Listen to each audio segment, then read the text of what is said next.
During my senior year, I took broadcasting. Now let's be clear. I loved that class, but the teacher of that subject hated my guts. Mr. Reed was his name, and I was the magnet to his insults. This dude loved making fun of me, man. Every day was a new insult.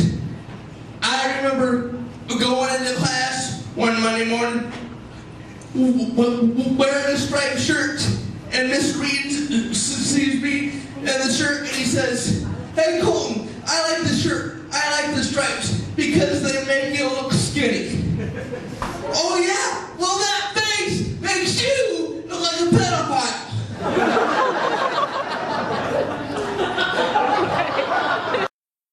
I went to a strip club a few months back, and I spent about like $300. I know it's a lot of money, people, but I gotta support the performing arts. Okay, now I was born this way, so I know a lot of people want to know, and I personally don't have a problem with it. Actually, I believe I'm not missing anything. And so, with that said, it's not just, I handle things fine, it's just the way other people handle me, especially when they meet me. That's a lot of fun. For example, I pulled up to a drive-through window. Yes, I drive. Seriously, officer, I wouldn't hit your squad car if I could have just reached the brake pedal. So anyway, I pulled up to this drive-up window, and all I ordered was a milkshake. That's all I wanted, was just a milkshake. So I order it, and the lady goes to hand the milkshake out to me, and she looks in my window, and she sees me doing this.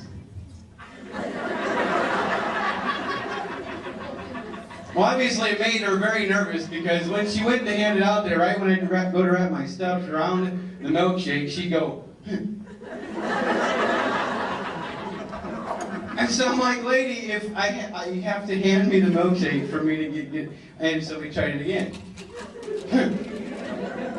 So I was like, okay, hon, if you just, we'll do this really slow, I'll just grab the milkshake, I'll put it over here in my drink holder, I'll have the change, and we're good. Okay, so she hands it out really slow. And right when I got my arms wrapped around it, I went, bah!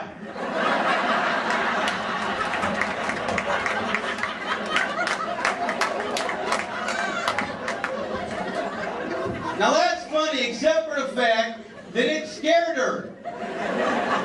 So she squeezed it. It blew up. It's all in my hair. It's all over my glasses. I look at it, it's all down the side of my van. So I got my head on the steering wheel, I'm cracking up. She thinks I'm crying.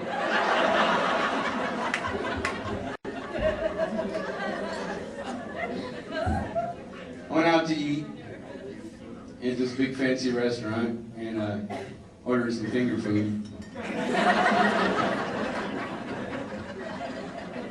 I don't get it.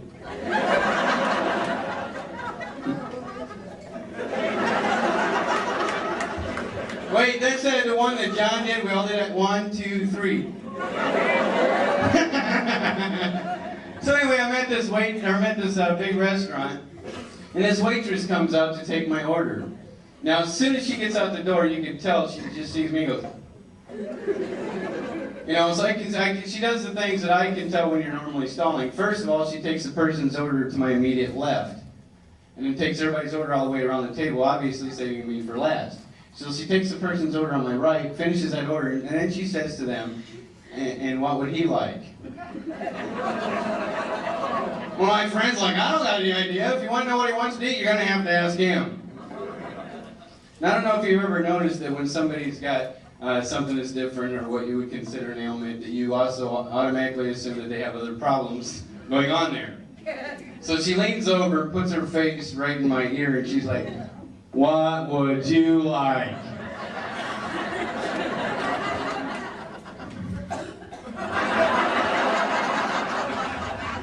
So I opened it, she didn't know what I meant there, so I open the menu and I take my arm and I flip through and I find the biggest picture possible.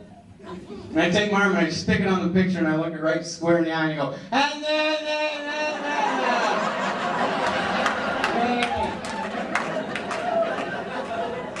I'd like to have a coat to go with that, please.